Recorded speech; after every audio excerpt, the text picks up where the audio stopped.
श्रीमात्रे ब्रह्मोपदेष्ट्रे गुरवे दैवताय च प्राप्याय प्रापकायास्तु नमः श्रीनिधये नमः। नमो वेंकटेशाय वेंकटतुरैवार्क्कु नमः।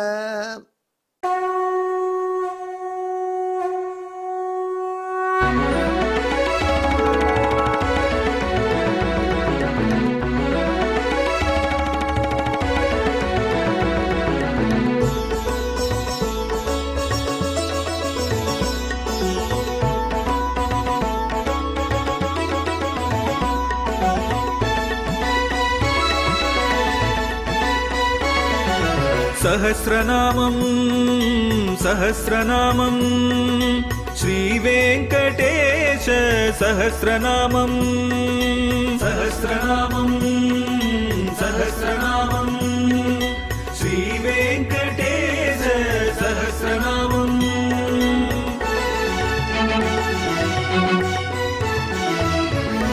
உலகில் கலிவினை தோஷம் அகற்றும் நாமம் சஹஸ்ரநாமம். உயர்வுகளை வாழ்வில் அளிக்கும் நாமம் சஹஸ்ரநாமம். திருமலையில் தினம் அர்ச்சனை நடைபெறும் நாமம் சஹஸ்ரநாமம். திருவேங்கடனின் தரிசனம் காட்டும் நாமம் சஹஸ்ரநாமம். सहस्रनामं सहस्रनामं श्रीवेङ्कटेश सहस्रनामं सहस्रनामं सहस्रनामं श्रीवेङ्कटेश सहस्रनामं। அன்பர்களே, இப்பொழுது நாம் திருவேங்கடமுடையானுடைய பேர் ஆயிரத்திலே, திருநாமங்கள் ஆயிரத்திலே 452வது திருநாமத்தை அனுபவிக்கக்கூடிய பேர் பாக்கியம் பெற்றிருக்கிறோம்.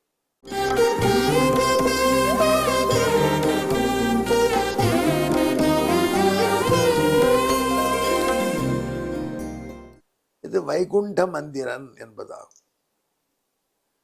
வைகுண்டத்திலே வீட்டை உடையவன் வைகுண்ட மந்திரன். இந்த திருநாமத்தை இப்பொழுது நாரதர் சொல்றார். ஒரு ஸ்லோகம், பிரசித்தமான ஸ்லோகம்.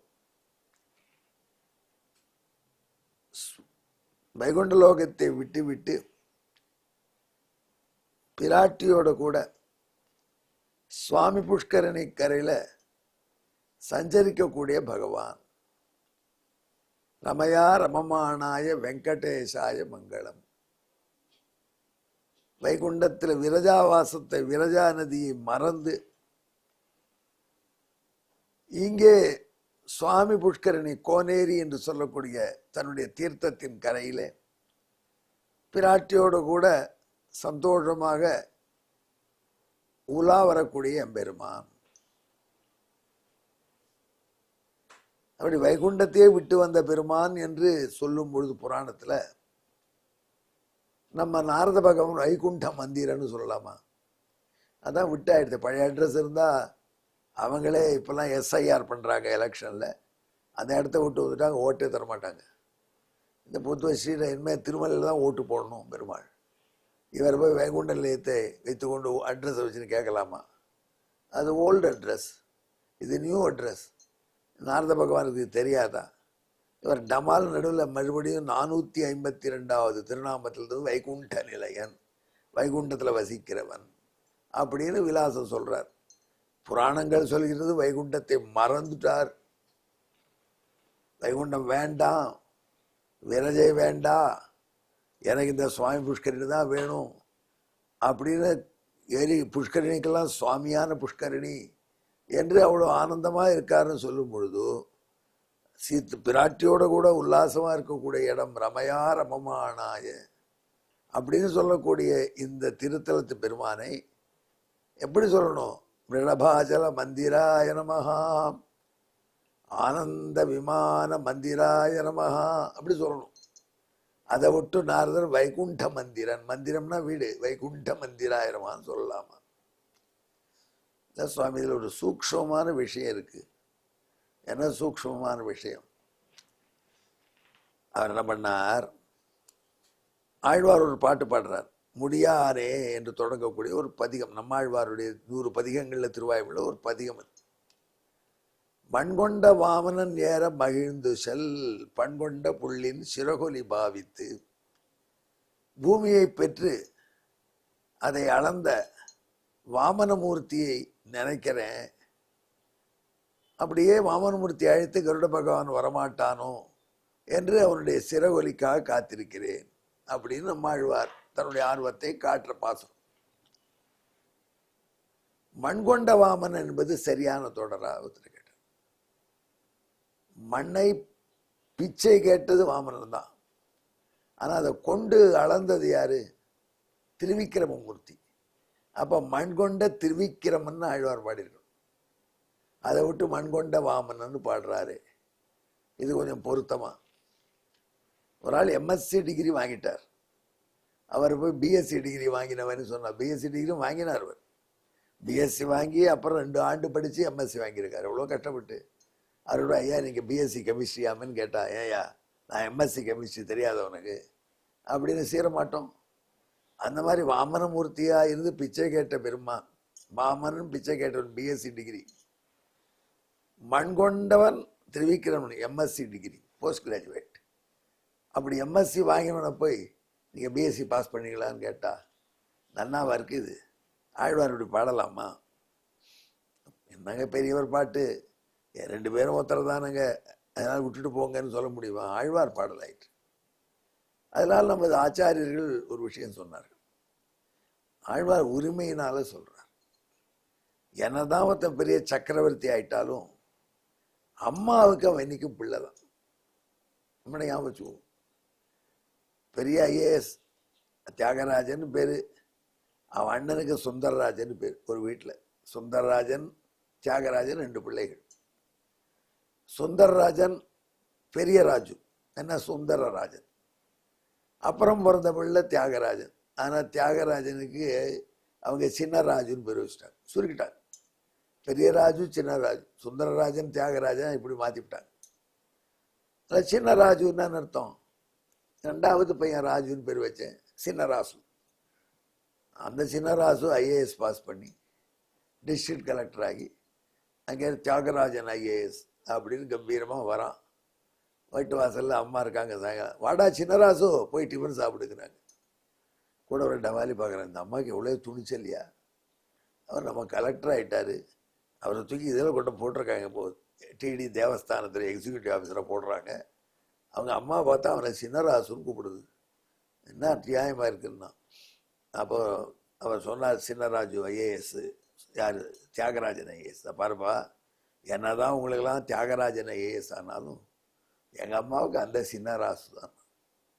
அதைத்தான் சொல்லி எங்கள் அம்மா கூப்பிட்டு அழக வழிய, எங்கள் அம்மா தியாகராஜன் வா அப்படி, ஐஏஎஸ் தியாகராஜாவான்னு கூப்பிட்டா எப்படி இருக்கும்? கூப்பிடுவாங்க சில சமயம், அது கடுப்பில் கூப்பிடுவாங்க, புரிஞ்சுக்கணும்.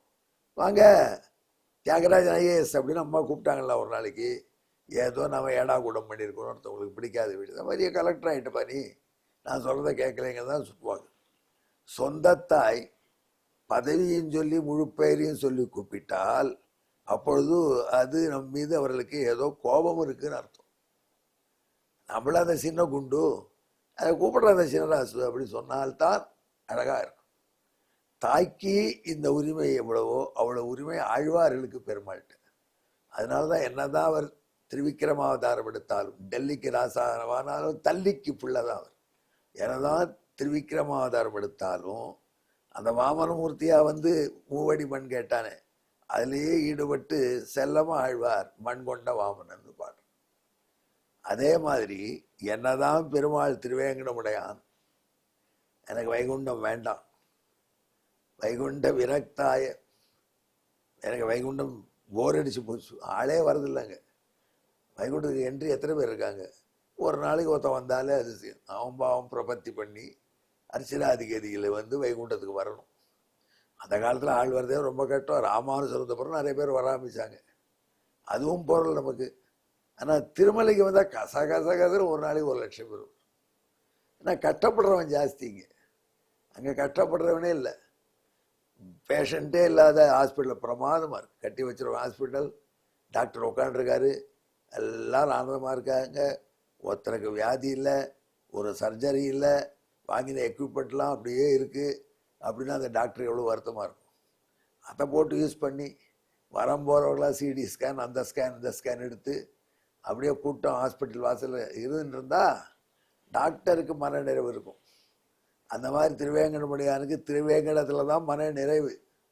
வைகுண்டத்தில் கொஞ்சம் மன நிறைவு இல்லைன்னு தான் சொல்லணும், எல்லாம் உடையவனாக இருந்தாலும் கூட. அதனால் அந்த பகவான் அதை மறக்க எத்திருக்கிறான். வைகுண்டம் கூப்பிடாதப்பா என்ன, திருவேங்கடத்தில் உள்ள வைகுண்ட காம்ப்ளெக்ஸ் வேணால் ஞாபகப்படுத்திக்கா, எனக்கு திருவேங்கடம் தான் பிடிக்கும்னு சொல்கிறான் பெருமான். நாரதர் இப்போ அந்த பகவான்கிட்ட போய் நீ வைகுண்ட மந்திரன்னு சொன்னான். நாரதரை அப்படி கோபிச்சிக்க மாட்டான், கோபிச்சுக்கலையாம் பகவான். ஏன் கோபிச்சுக்கலன்னா பழைய காலத்தினால போட்டுறார், அவருக்கு உரிமை இருக்கு. எப்படி அம்மாழ்வார் மண்கொண்ட வாமன்னு சொன்னாரோ, எப்படி அம்மா பிள்ளைய சின்னராசுன்னு கூப்பிடுறாளோ, அந்த மாதிரி வைகுண்ட மந்திரன்னு நம்மளை ஞாபகப்படுத்துகிறப்போ அந்த ஊர் இருந்தது உனக்கு ஞாபகம் இருக்கான்னு கேட்குறார் நாரதர். அங்கேயும் மறந்துவிட்டாமே, அப்படி மறந்தீங்க வந்து நிறுட்டியாமே, உனக்கு ஞாபகப்படுத்தணுமா, உங்கள் என்ன இருந்தாலும் உங்கள் பழைய கால அட்ரஸ் அது அப்படின்னு ஞாபகப்படுத்தினார். அதை போல் இந்த திருநாமத்தை சொல்கிறார். இந்த திருநாமத்தை ஜபித்தவர்களுக்கு தங்கள் எந்த இடத்துல உரிமையாக பிறந்தார்களோ, அப்புறம் எந்த இடத்துல செழுமையாக இருக்காளோ, 2 இடத்துலையும் ஆனந்தம் வர முடியாத வாழ்க்கை கிடைக்கும். அதற்காக இந்த மந்திரத்தை சொல்கிறார், வைகுண்ட மந்திரன் என்று நாரத பகவான். இதற்கு பின்னணியான ஸ்லோக வாய்ப்பாடு கேளு.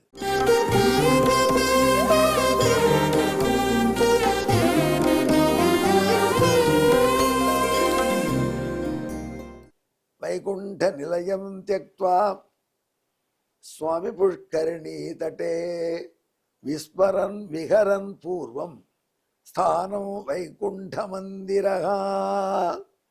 இதற்கு தமிழ் பாட்டு ஒன்று சொல்லுவோம் கேளு. வைகுந்த அரண்மனை அதனை மறந்து கோனேரிக்கரை உலவிடுவான் கான் தானே வைகுண்ட மந்திரனாமே. வைகுண்டத்தில் இருந்தீரே இங்கே இருக்கிறீன்னு கேட்டால் அதே ஞாபகப்படுத்துறீங்க, இதுதான் எனக்கு பிடிச்சிருக்கு அப்படின்னு சொல்லக்கூடிய பெருமான். எனக்காக இவ்வளோ தியாகம் பண்ணிட்டு வந்திருக்காங்க, எங்கே பார்த்தாலும் மொட்டை அடிச்சுட்டு இருக்காங்க. எனக்காக தங்கள் தலைமயிரை கூட எது அழகை கொடுக்குமோ அந்த தலைமயிரை கூட பறி கொடுத்து எனக்காக திரும்ப மொட்டை எடுத்துக்கொண்டு கோவிந்தான்னு வந்திருக்கா. வைகுண்டத்தில் ஒன்றும் கிடையாது. அப்படிலாம் எல்லாருமே ஒரே மாதிரி ஆனந்தமாக இருக்காங்க, மொட்டையும் அடிச்சுக்கிறாங்க. அதனால் இவர்கள் இருக்கக்கூடிய இடம்தான் எனக்கு உயர்ந்த இடம். இந்த வைகுண்ட மந்திரம் ஃபார்மர் அட்ரஸ் என்று சொல்லக்கூடிய திருவேங்கடமுடியான். எங்கே என்னுடன் கலந்து ஜெபியுங்கள். வைகுண்ட மந்திராய நமஹா. நமோ வெங்கடேசாயா. வேங்கடத்துறைவார்க்கு நம. நன்றி, வணக்கம்.